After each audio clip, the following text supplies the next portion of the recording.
Kakakku menyeretku ke toko emas, menghinaku miskin dan gagal, lalu melempar dompetku ke kasir agar aku membayarnya. Aku mengambilnya kembali, izin ke mobil, lalu tancap gas dengan mobil sport asliku. Dia pucat pasi saat pemilik toko datang, si miskin, yang kabur itu bos besar kami. Sebelum ceritanya dimulai, silakan tulis di kolom komentar dari daerah mana saja teman-teman yang menonton cerita ini. Dan dengar cerita sambil aktivitas apa? Nyapu, ngepel, tiduran, atau rebahan? Yuk kita simak ceritanya. Suara kipas dari laptop tua itu terdengar menderu-deru, seolah sedang berjuang keras untuk tetap menyala di tengah panasnya udara siang hari. Di layar yang retak di bagian sudut kiri bawahnya, deretan angka dan grafik berwarna hijau bergerak naik turun dengan cepat. Itu bukan sekadar angka acak, melainkan data pergerakan saham global dan laporan dividen dari 3 perusahaan retail besar yang baru saja menyelesaikan kuartal terbaik mereka tahun ini. Pria muda yang duduk di hadapan laptop itu, Bram, menyesap kopi hitamnya yang mulai dingin. Ia mengenakan kaos partai yang warnanya sudah memudar, dengan celana pendek kargo yang salah satu kancing sakunya sudah lepas. Siapapun yang melihatnya saat ini pasti akan menggelengkan kepala prihatin. Bram tampak seperti pengangguran abadi yang menghabiskan waktunya bermain game daring di ruang tamu rumah orang tuanya yang sederhana. Namun, tidak ada yang tahu bahwa di balik penampilan lusuh itu, jari-jarinya baru saja menyetujui transfer dana investasi senilai 2 miliar rupiah untuk sebuah startup teknologi pertanian. Suasana tenang itu pecah seketika. Suara pintu depan dibanting dengan keras, hingga membuat kaca jendela bergetar. Bram menghela napas panjang. Ia sudah hafal betul siapa pelakunya. Dengan gerakan refleks yang terlatih selama 3 tahun terakhir, jari-jarinya menekan tombol Alt-Tab di papan ketik. Layar yang tadinya menampilkan portofolio investasi bernilai miliaran kini berganti menjadi tampilan desktop kosong dengan wallpaper pemandangan standar bawaan pabrik. Masih di situ saja kerjanya? Dasar benalu, suara melengking itu terdengar bahkan sebelum sosoknya muncul di ruang tamu. Siska, kakak perempuan Bram, melangkah masuk dengan gaya yang dibuat-buat. Ia mengenakan gaun terusan berwarna merah menyala yang ia klaim sebagai barang impor dari butik ternama di Paris, padahal Bram tahu persis itu adalah barang tiruan kualitas rendah yang dibeli Siska dari pasar grosir 2 bulan lalu.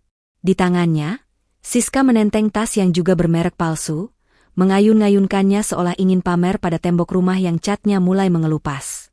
Siska berhenti tepat di samping meja tempat Bram bekerja. Ia menatap adiknya dengan pandangan jijik, memindai dari ujung rambut yang sedikit berantakan hingga ujung kaki yang mengenakan sandal jepit. Bram, geser sedikit laptop bututmu itu. Aku mau taruh kunci motor, ucap Siska ketus tanpa menunggu Bram bereaksi. Ia melempar kunci motor metiknya ke atas meja, nyaris mengenai gelas kopi Bram. Bram hanya diam, menggeser laptopnya sedikit ke kiri tanpa membantah. Baru pulang, Kak? Tanyanya datar, mencoba berbasa-basi demi menjaga kedamaian rumah. Nggak usah tanya-tanya. Bukan urusanmu, semprot Siska. Ia menghempaskan tubuhnya ke sofa tua di belakang Bram. Panas banget sih rumah ini. Kapan sih ibu mau pasang AC baru? AC di kamar ibu itu sudah kayak rongsokan, sama kayak nasib anak laki-lakinya. Bram tetap menatap layar laptopnya yang kosong, menahan diri untuk tidak tersenyum sinis. Sindiran itu sudah menjadi makanan sehari-hari. 3 tahun lalu, Bram memang pernah mencoba merintis usaha kuliner secara terbuka dan mengalami kegagalan di bulan-bulan awal. Keluarga besarnya, terutama Siska, langsung mencapnya sebagai produk gagal. Mereka tidak pernah tahu bahwa kegagalan itu justru menjadi titik balik Bram. Ia belajar dari kesalahan, banting setir mempelajari pasar modal dan investasi strategis, hingga kini menjadi silent investor atau pemilik bayangan di banyak perusahaan. Bram memilih diam. Ia ingin melihat siapa yang tulus padanya saat ia terlihat jatuh. Dan jawabannya, menyedihkan sekali, tidak ada. Heh, melamun lagi. Siska menendang kaki kursi Bram. Aku butuh uang bensin. Tadi aku keliling-keliling cari kain buat seragam arisan, bensin motorku habis. Minta 100.000. Bram menoleh perlahan. Aku lagi nggak pegang uang tunai, Kak. Lagian bukannya Kak Siska baru dapat uang bulanan dari suami. Wajah Siska memerah menahan amarah. Suaminya, seorang staf administrasi biasa, memang rutin memberikan uang, tapi gaya hidup Siska yang sok sosialita membuat uang itu lenyap dalam hitungan hari. "Jangan berani-beraninya kamu mengungkit suamiku ya," bentak Siska, matanya melotot. "Kamu itu sadar diri dong, Bram. Kamu tinggal di sini gratis. Makan masakan ibu gratis, listrik juga ibu yang bayar. Masa minta 100.000 saja pelitnya minta ampun? Dulu sok-sokan mau jadi pengusaha sukses. Taunya bangkrut. Sekarang malah jadi beban keluarga. Harusnya kamu malu sama kaos partaimu itu." Bram menghela napas lagi, kali ini lebih berat. Ia merogoh saku celananya, mengambil selembar uang 50.000 yang lecek. Hanya itu uang fisik yang ia bawa, sisanya tersimpan aman dalam kartu-kartu black card yang ia sembunyikan di lipatan dompet paling dalam di kamarnya. "Cuma ada 50.000, kata Bram sambil menyodorkan uang itu. Siska menyambar uang itu dengan kasar. "Dasar tidak berguna. 50.000 dapat apa hari gini? Buat beli bakso saja kurang," gerutunya, namun tetap memasukkan uang itu ke dalam dompetnya yang tebal namun isinya penuh dengan struk belanjaan dan kartu diskon. "Lain kali kalau nggak punya uang, kerja. Jadi kuli panggul kek, atau tukang parkir. Jangan cuma duduk di depan laptop main game." Siska berdiri, merapikan gaun KW-nya yang sedikit kusut. "Minggir, aku mau ke dapur. Haus lihat muka kamu." Siska melenggang pergi meninggalkan Bram yang kembali menatap layar laptopnya. Setelah memastikan Siska benar-benar pergi ke dapur, jari Bram kembali menekan Alt-Tab. Grafik hijau itu muncul kembali. Di sudut kanan layar, sebuah notifikasi email masuk. Subjek, laporan dividen kuartal 3, Grandeur Gold Jewelry. Isi, yang terhormat Bapak Bramantio, berikut kami lampirkan laporan keuntungan bersih cabang pusat. Persentase saham Anda sebesar 60% telah menghasilkan dividen yang akan ditransfer hari ini. Bram membaca email itu dengan tatapan dingin. Bibirnya menyunggingkan senyum tipis. Sangat tipis. Siska baru saja menghinanya karena uang 50.000 perak, tanpa menyadari bahwa adiknya baru saja menerima laporan keuangan dari salah satu toko perhiasan paling mewah di kota ini, toko yang sering Siska impikan namun tak pernah mampu ia masuki. "Nikmatilah masa-masa ini, Kak," gumam Bram pelan, nyaris tak terdengar oleh suara kipas laptopnya. "Sebentar lagi, dunia kecilmu akan runtuh." Dari arah dapur, terdengar suara Siska berteriak memanggil ibu, mengeluhkan lauk makan siang yang menurutnya kurang mewah.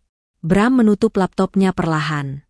Ia tahu, hari ini baru saja dimulai, dan kesabarannya akan diuji lagi. Tapi ia juga tahu, roda nasib sedang berputar, dan kali ini, Bramlah yang memegang kemudinya. Siang itu, udara di dalam rumah terasa semakin gerah, bukan hanya karena matahari yang bersinar terik, tetapi juga karena aura kepanikan yang dipancarkan oleh Siska. Wanita itu mondar-mandir di ruang tengah sambil memegang sebuah undangan tebal berwarna emas. Itu adalah undangan pesta ulang tahun salah satu ketua geng sosialita di kota mereka, sebuah kelompok yang sangat ingin Siska masuki demi validasi status sosialnya yang semu. "Gila! Gila!" seru Siska histeris sambil menatap cermin besar di ruang tamu. Ia mematut dirinya, memegang lehernya yang kosong, lalu beralih melihat pergelangan tangannya yang hanya dihiasi gelang imitasi yang warnanya mulai memudar menjadi tembaga. "Masa aku datang ke pesta Bu Melinda pakai aksesoris rongsokan begini? Bisa ditertawakan aku nanti. Sirina saja kemarin pamer cincin berlian baru. Kalau aku kalah saing, mau ditaruh di mana mukaku?" Bram, yang sedang duduk di pojok ruangan membaca buku tentang strategi ekonomi makro, mencoba mengabaikan kakaknya. Ia membalik halaman buku dengan tenang, berharap Siska tidak melibatkannya dalam drama tidak penting ini. Namun, harapan Bram musnah ketika Siska tiba-tiba berbalik badan dan menunjuk wajahnya. "Bram, bangun," perintah Siska dengan nada tinggi. Bram menurunkan bukunya perlahan. "Kenapa lagi, Kak?" "Antar aku sekarang. Kita ke pusat kota," kata Siska sambil menyambar tas tangannya. "Ke pusat kota? Ngapain?" "Panas, Kak. Lagian motor kakak kan ada," tolak Bram halus. Ia sedang malas keluar rumah, apalagi harus meladeni tingkah laku kakaknya. "Mobilku masuk bengkel dari kemarin, ada masalah sama mesinnya gara-gara oli palsu sialan itu," omel Siska, menyalahkan bengkel pinggir jalan yang ia pilih karena murah. "Dan aku nggak mungkin naik motor ke sana. Panas, debu, nanti make up aku luntur. Rambutku juga bisa lepek kena helm. Kamu pikir aku mau ketemu sosialita elit dengan bau asap knalpot? Ya sudah, pesan taksi online saja kan bisa, jawab Bram santai. Siska berkacak pinggang, matanya melotot. Kamu pikir aku punya saldo di aplikasi? Dompet digital aku kosong, belum diisi sama suamiku. Sudah, jangan banyak alasan. Kamu yang pesan taksi online, nanti aku ganti uangnya kalau suamiku sudah transfer. Sekalian kamu temani aku, bawain belanjaan. Bram menahan napas. Diganti adalah kata keramat yang artinya tidak akan pernah dibayar. Tapi Bram tahu, jika ia menolak, Siska akan mengamuk dan memanggil ibu untuk ikut memojokkannya. Ibu, dengan segala kelemahannya, pasti akan memihak Siska dan menceramahi Bram soal berbakti pada kakak. Oke, kata Bram singkat, malas memperpanjang perdebatan. Ia mengeluarkan ponselnya. Ponsel itu terlihat biasa saja dari luar, karena ia menggunakan casing karet yang kusam dan murah, menutupi logo merek ponsel flagship terbaru yang harganya setara 2 kali gaji bulanan suami Siska. Dengan cepat, Bram membuka aplikasi transportasi. Ia tidak memilih layanan ekonomi. Tanpa sepengetahuan Siska, jarinya menekan pilihan Premium Black, layanan mobil mewah yang biasanya menggunakan sedan hitam mengkilap dengan supir berseragam rapi. Bram berpikir, setidaknya jika ia harus terjebak macet dengan Siska, ia ingin duduk di kursi kulit yang nyaman dan menikmati AC yang dingin. Sudah dipesan, ujar Bram sambil berdiri dan merapikan kaosnya. Lama enggak? Jangan yang mobilnya bau rokok ya. Awas kalau kamu pesan yang murah-murah. Ancam Siska sambil mematut diri lagi di cermin, menambahkan lapisan bedak tebal di wajahnya. Enggak lama. 5 menit lagi sampai, jawab Bram. Tak lama kemudian, sebuah sedan hitam mewah merapat di depan pagar rumah mereka yang catnya sudah kusam. Mobil itu tampak sangat kontras dengan lingkungan sekitar. Tetangga yang sedang menyapu halaman sampai berhenti untuk melihat. Siska melongo saat melihat mobil itu. Loh, kok bagus mobilnya? Tanyanya bingung namun binar matanya terlihat senang. Mungkin lagi hoki, dapat upgrade gratis dari aplikasinya. Kadang-kadang begitu kalau lagi sepi orderan, dusta Bram dengan wajah datar. Ia membukakan pintu belakang untuk Siska. Wah, rejeki anak soleha memang beda. Siska tersenyum lebar, merasa alam semesta sedang mendukung ambisinya. Ia masuk ke dalam mobil dengan anggun, seolah mobil itu adalah miliknya pribadi. Tuh kan, Bram. Kalau jalan sama kakak itu pasti ketularan untung. Coba kalau kamu sendirian, paling naik angkot. Bram hanya diam dan duduk di sampingnya. Supir taksi, seorang pria parubaya berseragam batik rapi, mengangguk sopan. Selamat siang, sesuai aplikasi ya, Pak, Bu? Iya, Pak. Jalan saja, potong Siska cepat. AC-nya digedein ya, Pak. Panas banget di luar. Sepanjang perjalanan menuju pusat kota, Siska tidak henti-hentinya mengeluh. Padahal mereka duduk di jok kulit Italia yang empuk, dengan suspensi mobil yang begitu halus hingga lubang di jalanan tak terasa. Namun bagi Siska, selalu ada celah untuk mencela. Duh, ini jalanan macet banget sih. Pemerintah tuh kerjanya apa ya? Bikin jalan kok sempit. Gerutu Siska sambil melihat keluar jendela. Lalu ia menoleh ke Bram yang sedang memejamkan mata. Heh, jangan tidur. Kamu tuh ya, diajak pergi malah tidur. Dengerin kakak ngomong. Bram membuka matanya. Aku dengerin kok, Kak. Kita mau ke Mall Grand Paragon, kata Siska menyebutkan nama mall paling elit di kota itu. Aku mau cari perhiasan. Pokoknya harus dapat yang mentereng. Nanti kamu yang bawain tas belanjanya, jangan jalan di sebelahku, jalan di belakang aja. Malu aku kalau dikira jalan sama gembel. Bram menatap kakaknya lekat-lekat. Mau beli di toko mana emangnya? Kak, di sana kan mahal-mahal semua. Siska mendengus sombong. Jangan samakan dompetku sama dompetmu.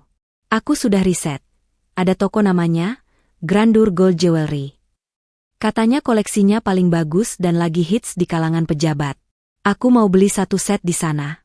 Nanti bayarnya pakai kartu kredit suamiku, limitnya baru dinaikkan. Mendengar nama toko itu disebut, sudut bibir Bram berkedut sedikit. Grandeur Gold Jewelry. Itu adalah permata mahkota dari portofolio investasinya. Toko itu adalah hasil akuisisi strategis yang ia lakukan 2 tahun lalu, saat pemilik lamanya nyaris bangkrut. Bram menyuntikkan dana segar, merombak manajemen, dan mengubah brandingnya menjadi sangat eksklusif. Dan sekarang, kakaknya yang sombong ini ingin masuk ke kandang singa yang dibangun oleh adiknya sendiri. Yakin mau ke situ, Kak? Dengar-dengar di situ pelayanannya ketat. Kalau cuma lihat-lihat doang nanti diusir. Pancing Bram. Sembarangan. Siapa yang mau cuma lihat-lihat? Aku mau beli. Siska tersinggung berat. Kamu lihat saja nanti. Mereka bakal melayani aku kayak ratu. Kamu diam saja, jangan bikin malu. Awas kalau kamu ngomong yang aneh-aneh di sana. Mobil sedan mewah itu mulai memasuki area drop-off lobi utama mall. Pilar-pilar marmer menjulang tinggi menyambut kedatangan para pengunjung berkantong tebal. Siska merapikan rambutnya, memasang wajah angkuh, bersiap untuk mementaskan sandiwara sebagai orang kaya, tanpa menyadari bahwa sutradara sesungguhnya sedang duduk diam di sebelahnya dengan kaos partai lusuh. Siapkan dirimu, Kak, batin Bram saat pintu mobil terbuka otomatis. Panggung sandiwara ini akan sangat mahal harganya. Langkah kaki Siska terdengar berirama, ketukan hak sepatu tingginya yang keras memantul di lantai marmer mall yang licin dan mengkilap. Ia berjalan dengan dagu terangkat tinggi, tatapannya menyapu sekeliling seolah ia adalah selebriti yang sedang menghindari paparazzi, padahal tidak ada satupun orang yang menoleh ke arahnya. Di tangannya, tas bermerek palsu itu digenggam erat, diposisikan sedemikian rupa agar logo emas tiruannya terlihat jelas oleh siapapun yang berpapasan dengannya. Di belakangnya, berjarak sekitar 3 langkah, Bram berjalan dalam diam. Kontras antara kakak dan adik ini begitu mencolok, hingga beberapa pengunjung mall sempat menatap mereka dengan bingung. Siska dengan gaun merah mencolok dan make-up tebal, sementara Bram dengan kaos partai yang kerahnya sudah melar, celana kargo kusam, dan sandal jepit. Bram tampak persis seperti asisten pribadi yang kurang tidur, atau supir yang dipaksa membawakan barang majikannya. Posisi ini sebenarnya tidak salah, karena saat ini tangan Bram memang sudah dititipi pouch makeup milik Siska yang katanya terlalu berat untuk dibawa sendiri. Jalan yang tegap, Bram. Jangan bungkuk. Tegur Siska tanpa menoleh. Suaranya cukup keras hingga seorang ibu-ibu yang sedang mendorong kereta bayi menoleh kaget. Kamu itu bikin malu saja. Lihat tuh orang-orang, mereka pasti mikir kamu itu tukang minta-minta yang nguntit aku. Bram hanya mengangguk kecil, tidak berniat membantah. Matanya justru sibuk melakukan observasi. Ia memperhatikan display toko-toko di kanan kirinya, mengevaluasi keramaian pengunjung di jam kerja seperti ini. Naluri bisnisnya bekerja otomatis. Namun, fokus utamanya tertuju pada satu titik di ujung koridor lantai dasar, sebuah toko dengan fasad kaca tinggi yang mendominasi area tersebut. Grandeur Gold Jewelry. Tulisan itu terukir indah dengan warna emas di atas latar belakang marmer hitam. Pencahayaan tokonya diatur sedemikian rupa, hangat namun terang, membuat setiap perhiasan yang dipajang di etalase berkilauan memikat mata. Ada 2 orang security berseragam safari hitam lengkap dengan AirPatch berdiri tegap di depan pintu kaca otomatis. Siska berhenti sejenak di depan toko itu, menarik napas panjang seolah sedang menghirup aroma kekayaan. Nah, ini dia tempatnya. Lihat, Bram, ini baru level aku. Bukan toko emas di pasar becek langganan ibu.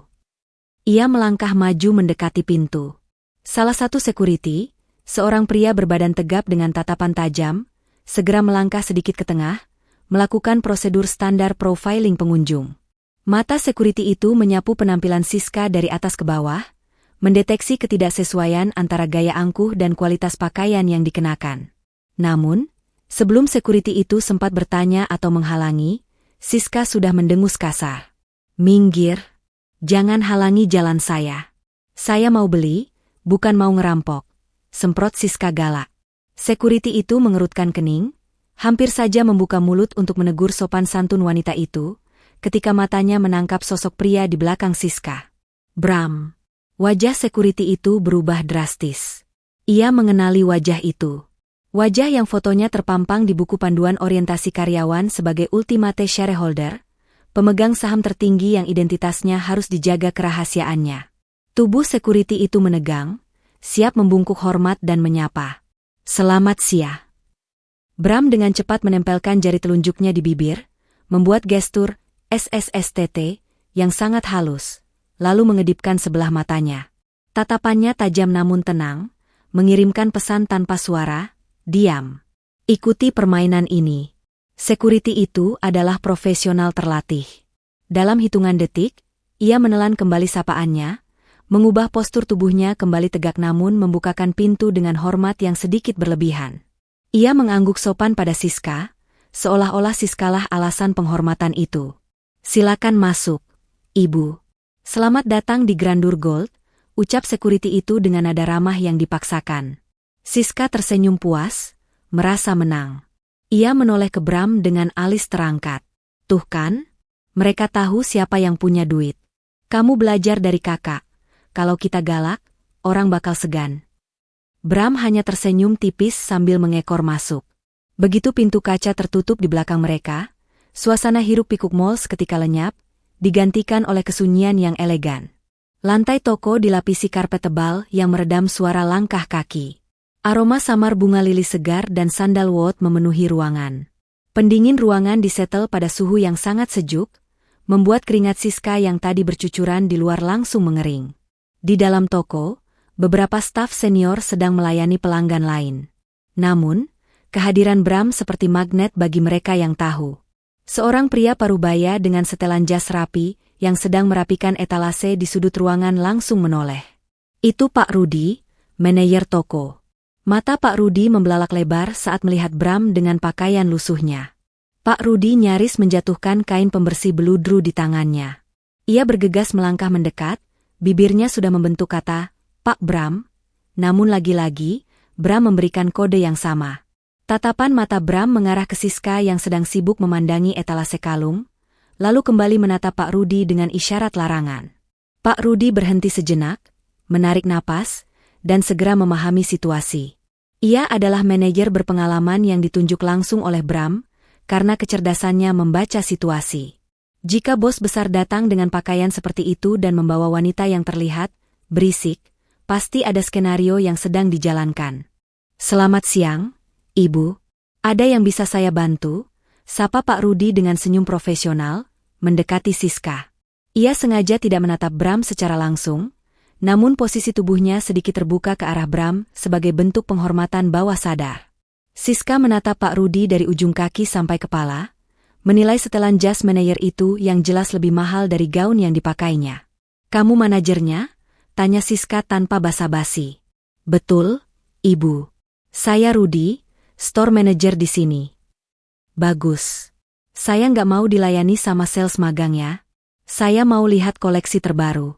Yang paling mahal, yang eksklusif. Jangan kasih lihat barang pasaran yang biasa dipakai ibu-ibu arisan kampung, perintah Siska sambil mengibaskan rambutnya. Pak Rudi tersenyum sabar. Meski sudut matanya sempat melirik Bram yang berdiri diam di dekat pintu masuk, pura-pura melihat ponsel. Bram memberikan anggukan kecil, kode otorisasi untuk melayani Siska. Tentu, Ibu. Mari silakan duduk di area VIP. Ajak Pak Rudi sambil menunjuk sofa beludru berwarna merah marun di bagian tengah toko. Boleh saya tahu nama Ibu? Ibu Siska, jawabnya pendek. Ia berjalan menuju sofa itu dan langsung duduk dengan menghempaskan tubuh, meletakkan tas palsunya di atas meja kaca kristal. Bram, sini. Jangan berdiri di situ kayak patung, sini bawain tasku yang satunya lagi. Bram berjalan mendekat dengan langkah diseret. Ia meletakkan pouch Siska di meja, lalu mundur selangkah, berdiri di belakang sofa tempat Siska duduk, persis seperti pengawal atau pembantu. Maaf, Ibu Siska, apakah Bapak ini? Tanya Pak Rudi hati-hati, menunjuk Bram. Oh, itu adik saya. Abaikan saja. Dia cuma ikut buat bawain barang. Jawab Siska enteng, bahkan tidak menoleh ke arah Bram. Dia nggak ngerti soal perhiasan. Tahunya cuma main game sama ngabisin beras di rumah. Dada Pak Rudi bergemuruh menahan amarah mendengar bos besarnya dihina sedemikian rupa di dalam tokonya sendiri. Namun, ia melihat wajah Bram yang tetap datar, seolah menikmati hinaan itu. Itu adalah ujian disiplin bagi Pak Rudi. Baik, Ibu Siska. Mohon tunggu sebentar. Saya akan keluarkan koleksi signature series kami. kata Pak Rudi sambil membungkuk sedikit, lalu berjalan menuju brankas besar di belakang konter. Saat Pak Rudi berlalu, Siska menyenggol lengan Bram yang berdiri di sampingnya. Lihat tuh, Bram. Begitu caranya orang kaya diperlakukan. Duduk di VIP, dilayani manajer. Kamu seumur hidup gak bakal ngerasain beginian kalau kerjaanmu cuma malas-malasan. Bram menatap sekeliling toko miliknya. Ia melihat debu tipis di bingkai lukisan di dinding, catatan mental untuk menegur cleaning service nanti. Ia melihat salah satu lampu sorot yang sedikit redup, catatan untuk teknisi. Iya, Kak. Hebat banget Kak Siska, jawab Bram pelan. Tapi Kak, ini toko kelihatannya mahal banget. Emang uang Kakak cukup? Siska mendelik, suaranya meninggi meski berbisik.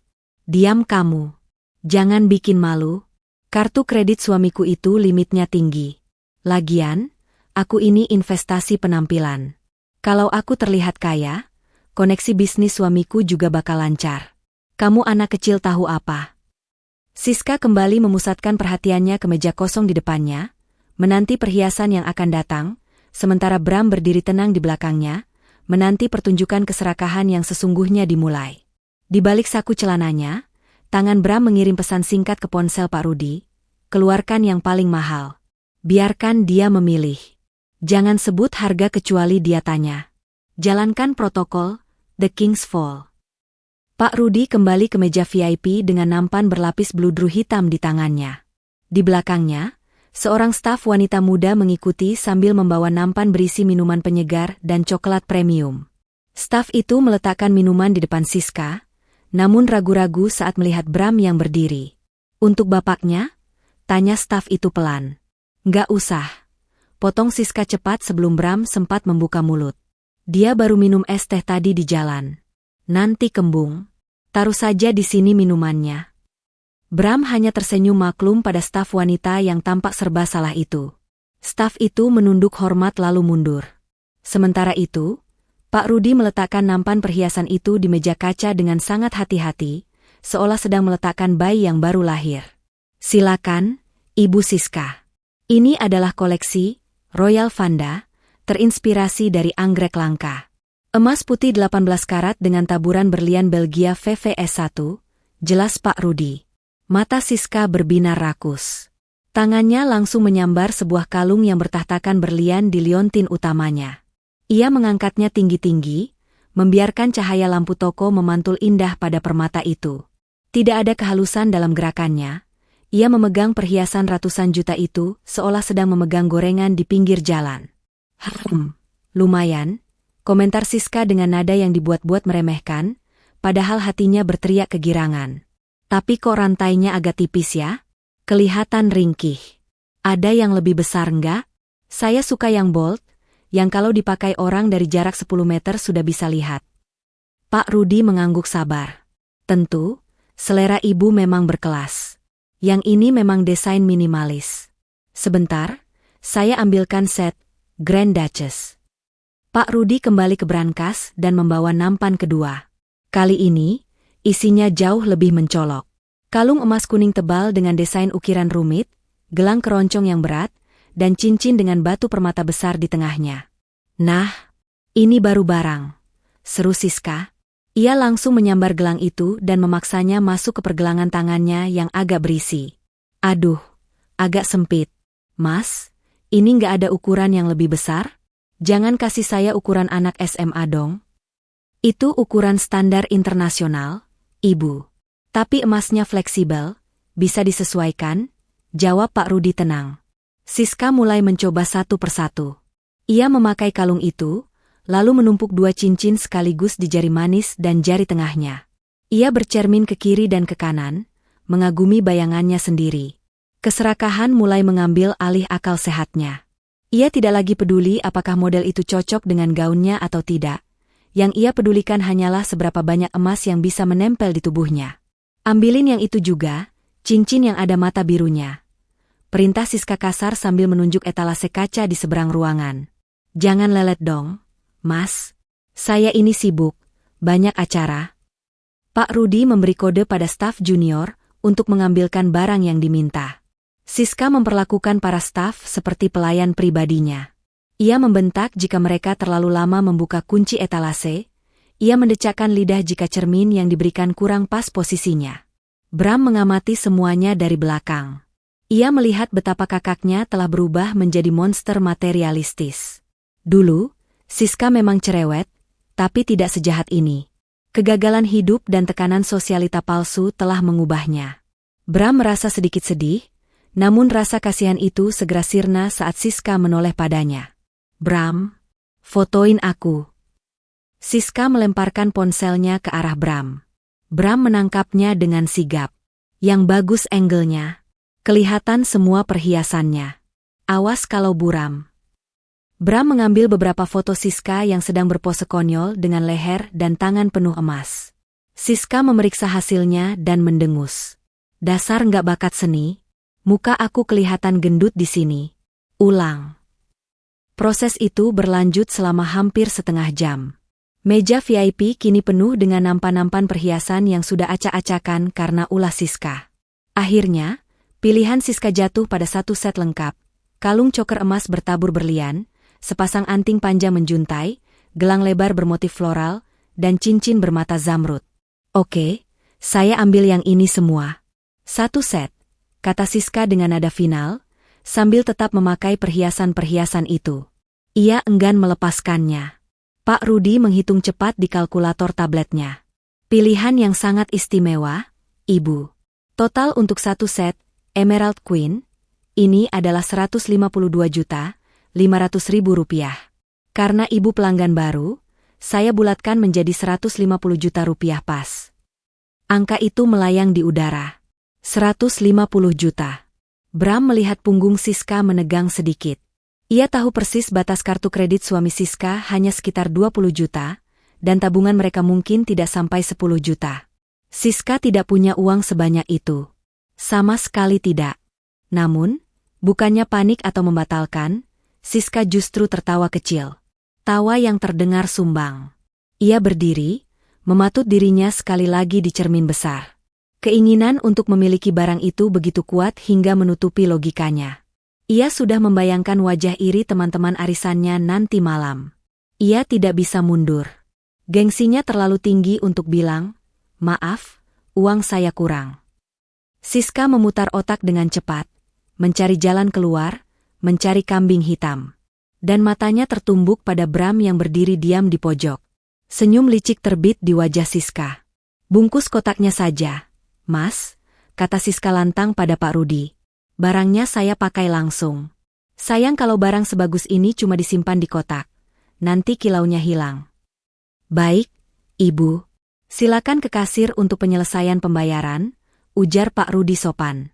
Siska berjalan menuju kasir dengan dagu terangkat, diikuti Pak Rudi.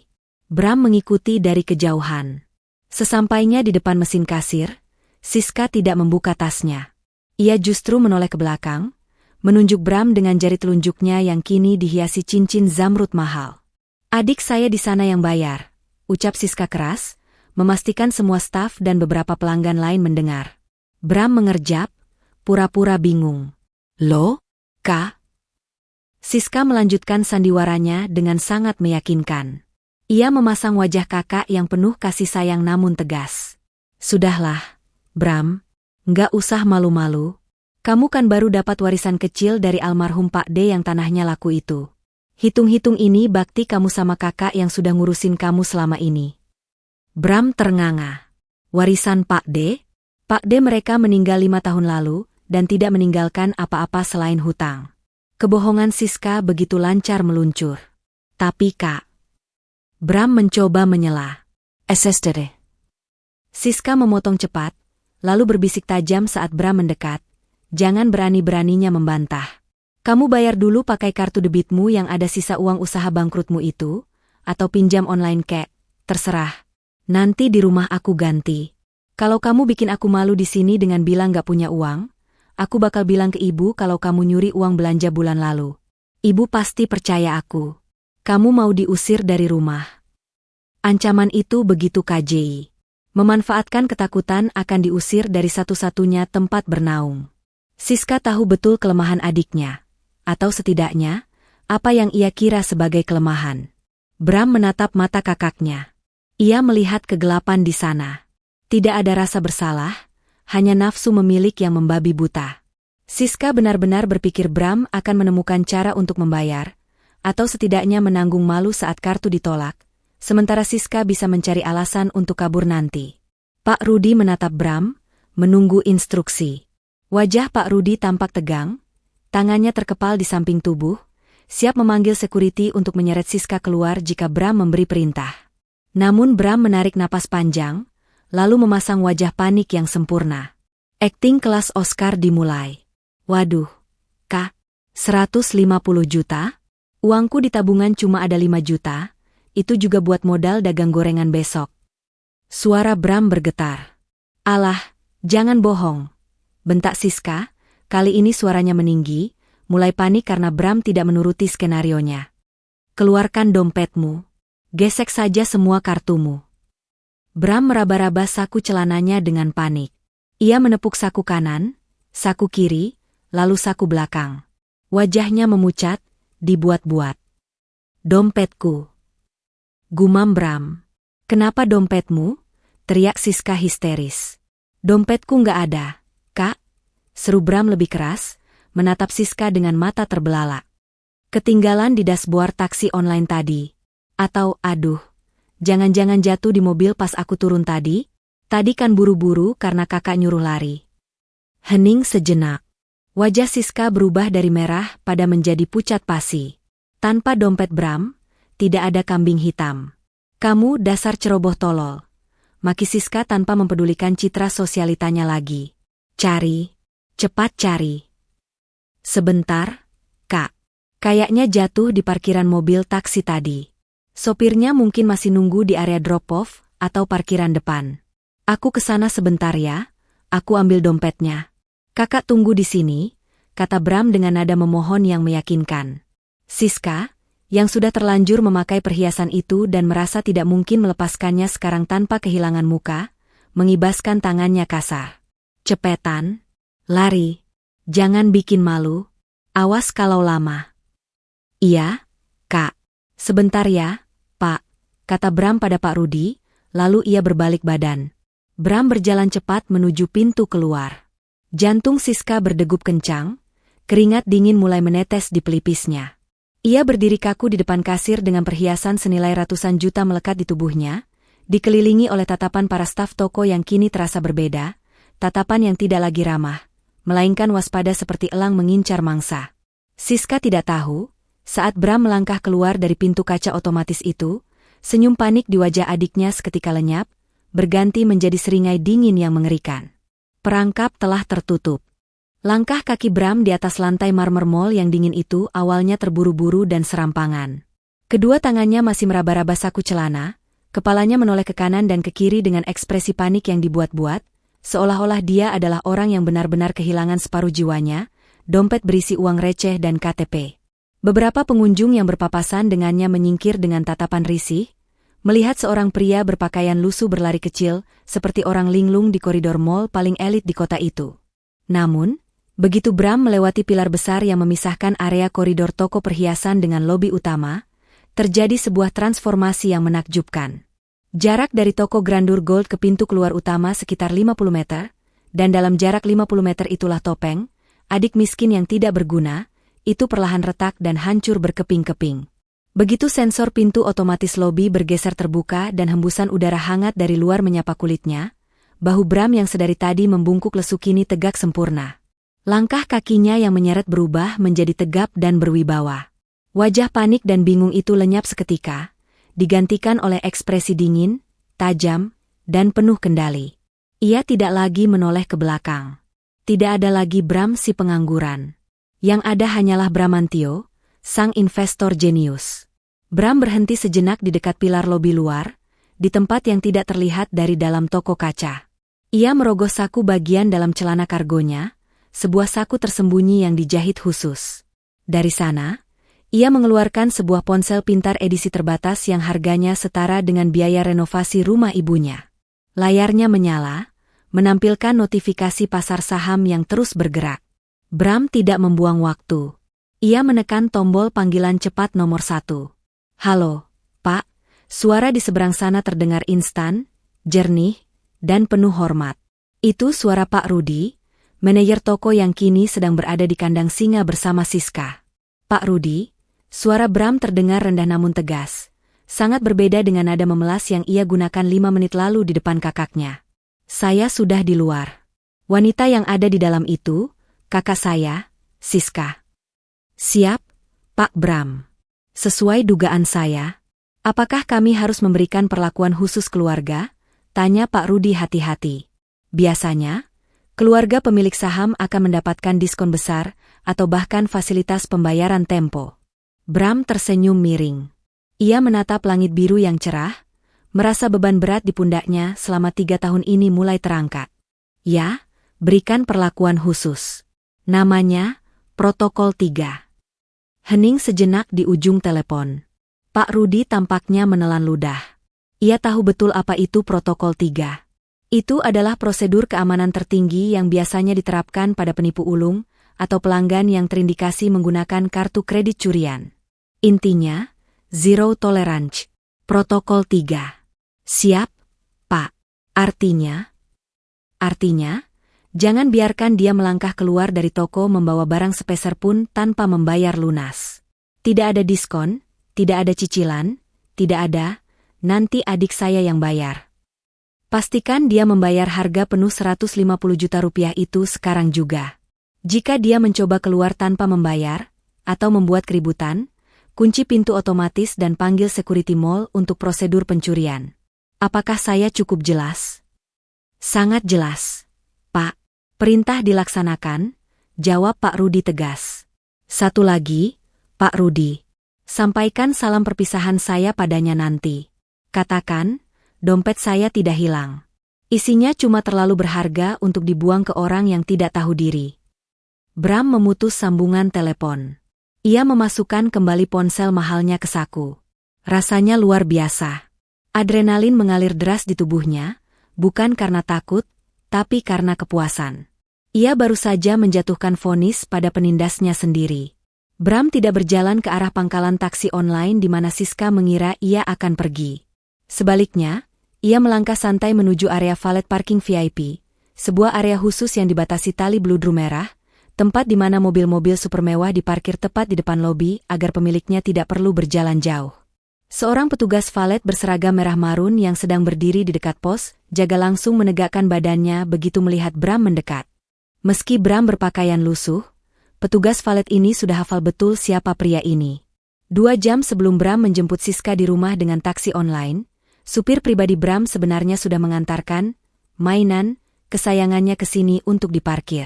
Siang, Pak Bramantio, sapa petugas valet itu dengan ramah sambil membungkuk hormat. Ia tidak memandang rendah pakaian Bram, ia tahu persis bahwa orang yang benar-benar kaya seringkali terlihat paling sederhana. Mau dikeluarkan sekarang unitnya, Pak? Ya, tolong, jawab Bram singkat sambil menyerahkan tiket valet platinum yang ia simpan. Petugas itu berlari kecil mengambil kunci dari lemari kaca. Tak sampai 2 menit kemudian, terdengar raungan mesin yang halus namun bertenaga. Sebuah mobil sport 2 pintu berwarna abu-abu metalik perlahan meluncur dari area parkir khusus. Lambang kuda jingkrak di kap mesinnya berkilau di bawah sinar matahari. Ini bukan mobil sembarangan, ini adalah hasil dividen tahun pertamanya yang ia tabung. Bram mendekati mobil itu. Petugas valet membukakan pintu yang terangkat ke atas, skisor door. Bram masuk ke dalam kokpit yang dilapisi kulit alkantara dan serta karbon. Aroma kemewahan langsung menyergapnya, aroma kesuksesan yang selama ini ia sembunyikan rapat-rapat di rumah orang tuanya yang pengap. Ia menyalakan mesin. Dashboard digital menyala futuristik. Bram memasang sabuk pengaman, lalu menekan pedal gas perlahan. Suara knalpot menderu rendah, menarik perhatian semua orang di lobi mall. Orang-orang yang tadi mencibirnya saat ia berlari, kini menatap dengan mulut ternganga. Mereka melihat, gembel, itu kini duduk di balik kemudi mobil seharga miliaran rupiah. Bram menurunkan kaca jendela, memakai kacamata hitam yang tersimpan di dashboard, dan menatap pantulan dirinya di spion. Selamat tinggal, drama keluarga, bisiknya.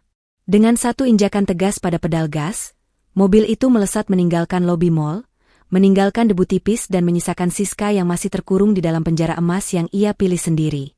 Bram tidak akan pulang ke rumah orang tuanya hari ini. Ia akan menuju apartemen penthouse-nya di pusat kota, tempat di mana ia bisa menjadi dirinya sendiri, tanpa harus berpura-pura menjadi pecundang. Kembali ke dalam toko Grandeur Gold Jewelry, waktu seakan berjalan melambat bagi Siska. 15 menit pertama berlalu dengan cukup cepat. Siska masih sibuk mengagumi dirinya di cermin, memutar-mutar gelang emas di tangannya, dan bersuah foto dengan berbagai pose. Ia bahkan sempat mengunggah story di media sosialnya dengan tulisan, "Shopping therapy. Thanks my lovely brother for the treat." Sebuah kebohongan publik untuk menutupi fakta bahwa ia sedang memeras adiknya. Namun, ketika jarum jam menunjukkan menit ke-20, kegelisahan mulai merayap. Bram belum kembali.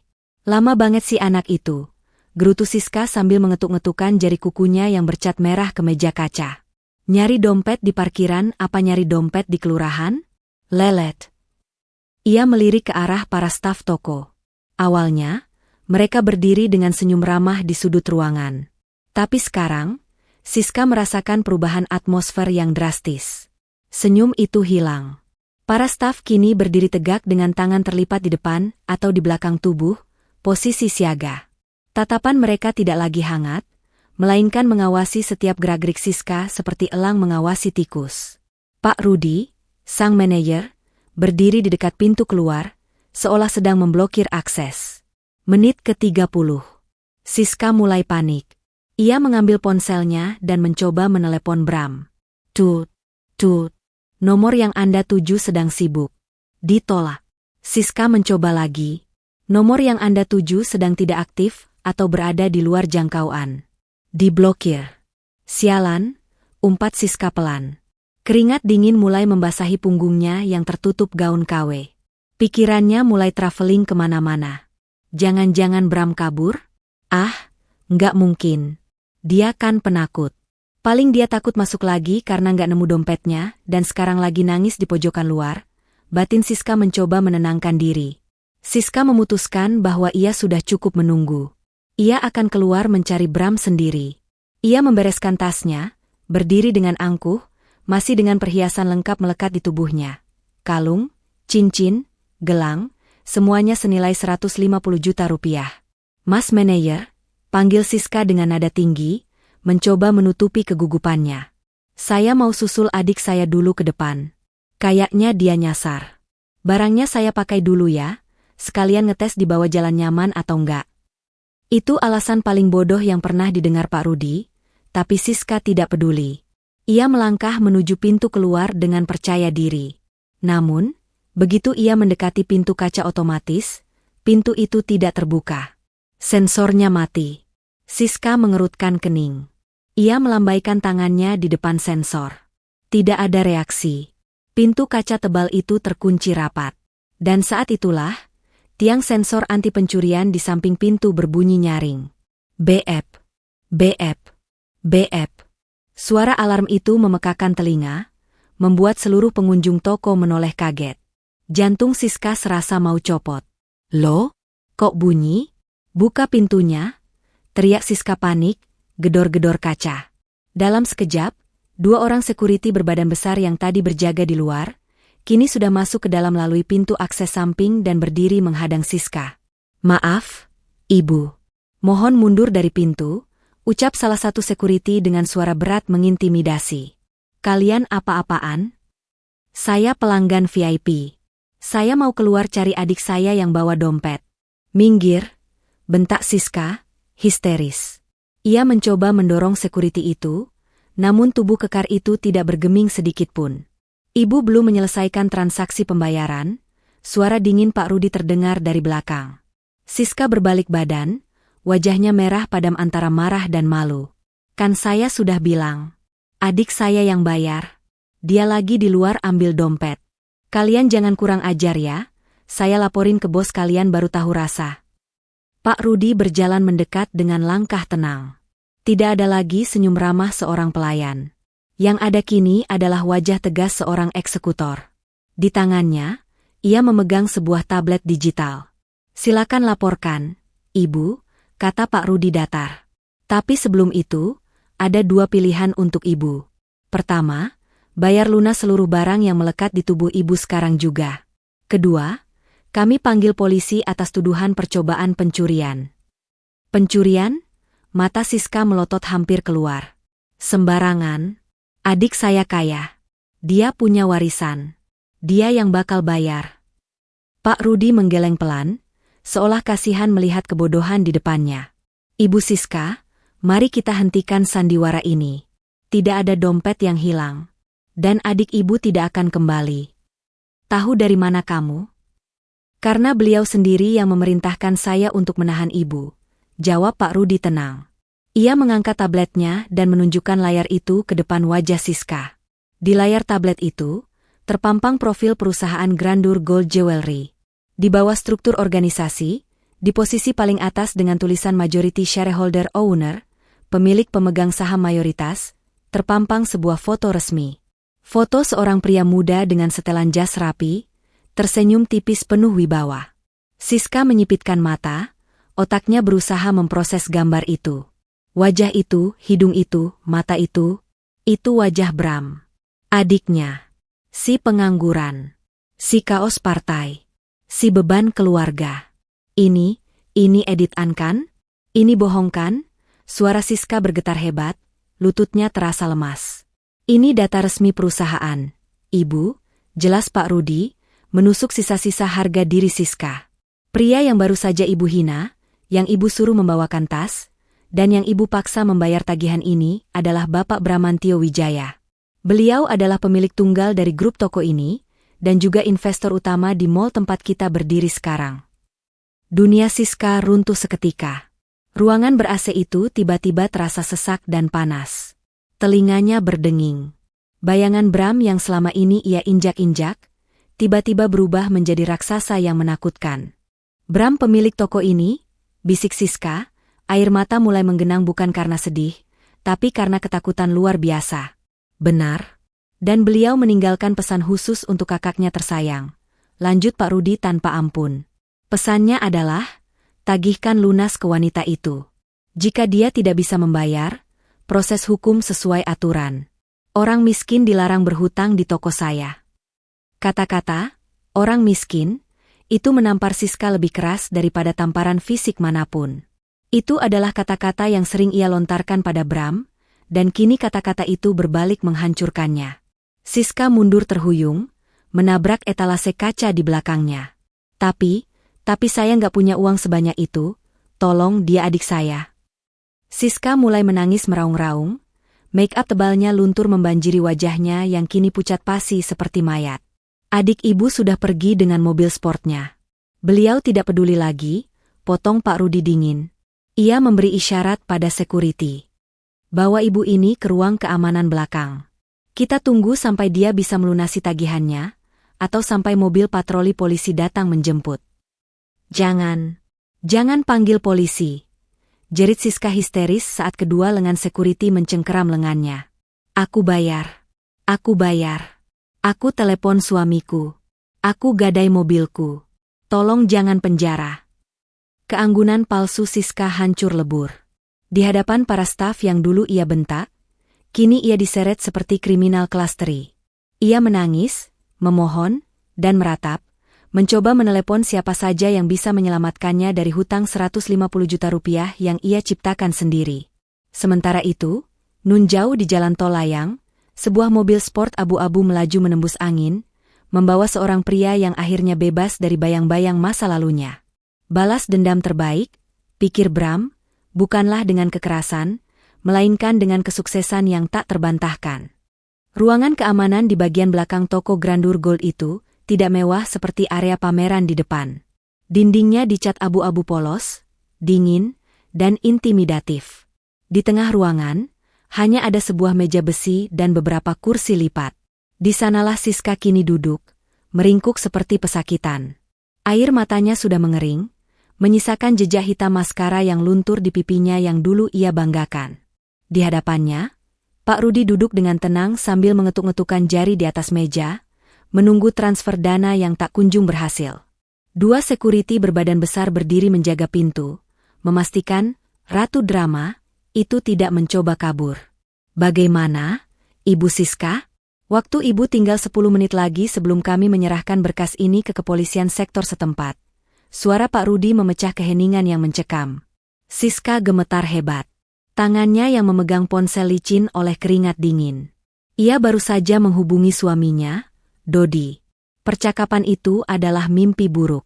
Dodi berteriak histeris di telepon ketika mendengar istrinya ditahan karena tagihan 150 juta rupiah. Mas, tolong aku, Mas. Mereka mau panggil polisi. Isak Siska ke telepon.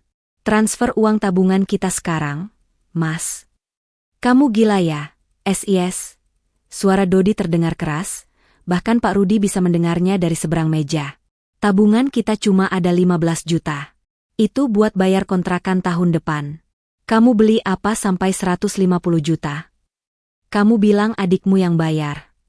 Bram kabur, Mas. Ternyata dia yang punya toko ini. Suara Siska mencicit, rasa malunya begitu besar hingga ia ingin bumi menelannya saat itu juga. Apa? Jangan ngawur kamu. Beneran, Mas? Tolong aku nggak mau dipenjara. Gadai BPKB mobilku, Mas. Atau jual saja mobilnya ke temanmu yang showroom itu. Jual murah nggak apa-apa, yang penting cair sekarang. Siska terpaksa mengambil keputusan fatal. Mobil hatchback kesayangannya, simbol status sosialnya yang terakhir, harus dikorbankan. Mobil itu memang sedang di bengkel, tapi BPKB-nya ada di rumah. Dalam kepanikan, Dodi akhirnya setuju untuk menjual mobil itu secara kilat kepada kenalannya dengan harga jauh di bawah pasar, hanya demi mendapatkan uang tunai secepatnya untuk menebus dosa istrinya. Namun, uang hasil jual mobil dan kurasan tabungan Dodi pun hanya terkumpul sekitar 90 juta rupiah. Masih kurang jauh dari total tagihan. Siska kembali memohon pada Pak Rudi, kali ini sampai berlutut di kaki meja. Pak Manager, uang saya cuma ada segitu. Tolonglah, saya kembalikan barangnya. Saya nggak jadi beli. Saya batalkan transaksinya. Pak Rudi menatap Siska dengan tatapan dingin. Ia teringat instruksi Bram, buat dia menderita, tapi tetap profesional. Barang yang sudah dibeli tidak dapat dikembalikan, Ibu. Itu peraturan toko. Apalagi segel plastik pada kalung dan cincin sudah Ibu robek paksa saat memakainya tadi. Barang ini sudah jadi barang bekas. Jelas Pak Rudi tegas. Tapi, karena Ibu tidak sanggup membayar lunas, kami akan mengambil jalan tengah. Pak Rudi menyodorkan sebuah dokumen bermaterai yang baru saja dicetak stafnya. Ibu harus membayar ganti rugi kerusakan segel, biaya administrasi pembatalan, dan biaya kerugian imaterial toko karena keributan ini.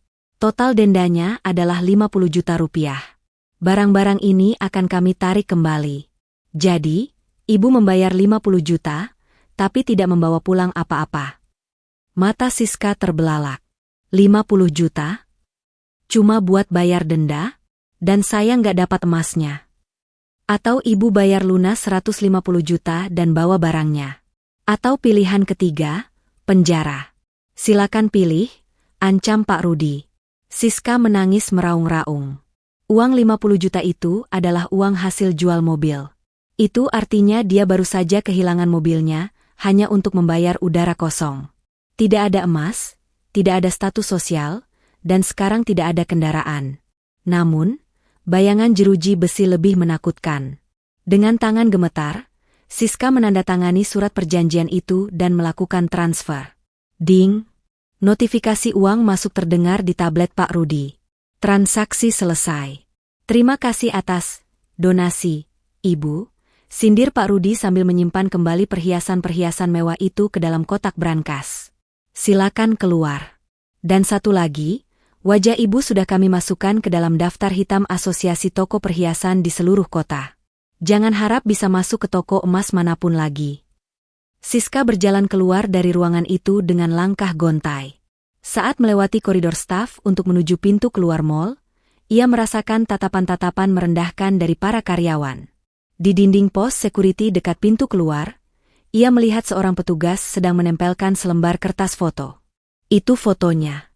Foto Candid saat ia sedang mengamuk tadi, dengan tulisan besar berwarna merah di bawahnya, dilarang masuk, pelanggan bermasalah. Siska menutupi wajahnya dengan tas palsunya dan berlari keluar mall. Di luar, langit sudah berubah jingga. Ia berdiri di pinggir jalan, bingung harus pulang naik apa. Uangnya di dompet digital habis. Ia tidak punya mobil. Taksi online terlalu mahal untuk sisa uang receh di tasnya. Akhirnya, Siska sang sosialita palsu itu pulang menaiki angkutan umum yang penuh sesak, berhimpitan dengan penumpang lain yang membawa belanjaan pasar yang bau amis. Ia duduk di pojok, memeluk tas KW-nya, menangisi nasibnya yang hancur dalam satu hari. Sementara itu, di sisi lain kota, suasana yang sangat berbeda sedang terjadi. Di lantai 45 sebuah apartemen mewah, penthouse, yang menghadap langsung ke cakrawala kota, Bram duduk santai di sofa kulit berwarna krem. Dinding kaca raksasa di depannya menampilkan pemandangan lampu-lampu kota yang mulai menyala, berkelap-kelip seperti berlian yang bertaburan di atas beludru hitam. Ruangan itu hening, tenang, dan berkelas. Tidak ada suara teriakan Siska, tidak ada omelan ibu soal token listrik yang habis, tidak ada suara motor bising tetangga.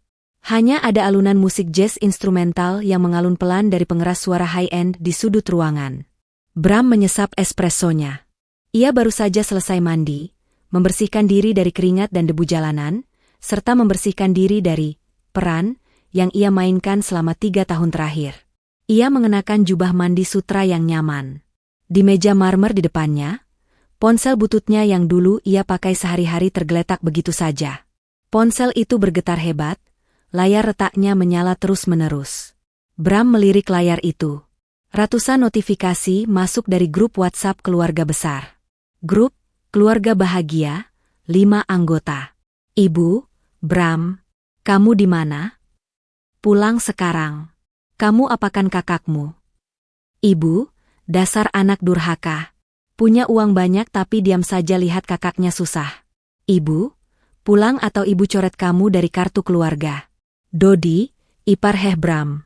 Balikin uang gue. Gara-gara lo mobil gue dijual murah. Lo harus ganti rugi 100 juta. Awas lo kalau ketemu gue hajar. Siska, Bram jahat. Bram iblis. Gue sumpahin lo miskin lagi. Tega lo nipu kakak sendiri. Balikin duit gue. Pesan-pesan itu terus membanjir. Penuh caci maki dan sumpah serapah. Mereka tidak bertanya, apa kabar Bram? Kenapa Bram rahasiakan ini? Atau, maafkan kami selama ini. Tidak. Reaksi pertama mereka adalah marah karena kehilangan akses terhadap uang Bram, dan marah karena merasa dibodohi. Sifat asli memang sulit disembunyikan saat terdesak. Bram tersenyum miris. Ia tidak merasa marah lagi. Rasa sakit hati yang dulu sering ia rasakan setiap kali dihina, kini sudah menguap hilang. Yang tersisa hanya rasa kasihan. Kasihan pada orang-orang yang mengukur harga diri manusia, hanya dari apa yang terlihat di luar. Bram mengambil ponsel itu. Ia tidak membalas satupun pesan mereka. Ia tidak perlu menjelaskan apa-apa. Penjelasannya sudah ia berikan di toko tadi, sebuah pelajaran mahal tentang kerendahan hati. Jari Bram menekan nama grup itu, menggulir ke bawah, dan menemukan tombol berwarna merah. Exit Group. Sebuah kotak dialog muncul. Are you sure you want to leave? Keluarga bahagia? Tanpa ragu sedetik pun, Bram menekan yes. Layar ponsel itu kembali tenang. Satu beban terakhir telah dilepaskan. Bram kemudian mematikan ponsel lamanya, mencabut kartu SIM-nya, mematahkannya menjadi 2 bagian, dan melemparnya ke tempat sampah. Ia beralih ke ponsel barunya, ponsel bisnisnya. Di sana, sebuah pesan masuk dari asisten pribadinya. Pak Bram, penerbangan ke Singapura untuk rapat pemegang saham besok pagi sudah siap. Mobil jemputan akan tiba pukul 5 pagi. Bram membalas singkat. Oke, terima kasih. Ia kembali menatap pemandangan kota. Hidupnya yang sesungguhnya baru saja dimulai. Tidak ada lagi benalu, tidak ada lagi drama. Malam ini, si kambing hitam tidur dengan nyenyak di istananya sendiri, sementara serigala-serigala yang dulu memburunya kini sedang saling menggigit karena kelaparan. Bram mengangkat cangkir kopinya ke arah bayangannya di kaca jendela, seolah bersulang untuk dirinya sendiri. Selamat datang kembali, Bramantio. Tamat.